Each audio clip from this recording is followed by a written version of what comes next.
Welcome to the channel.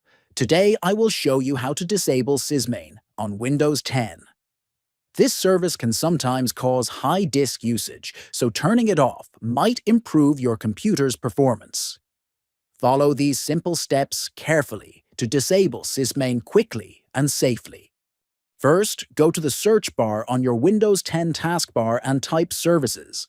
Next, tap or click the Services app to open it.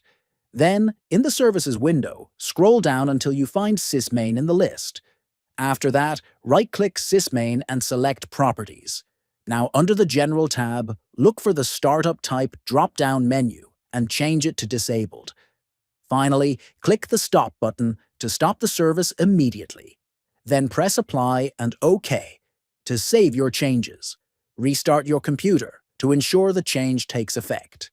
To conclude, disabling SysMain can help reduce disk usage and speed up your PC, especially if you use an SSD. Thank you for watching. Don't forget to like and subscribe for more helpful tech tips.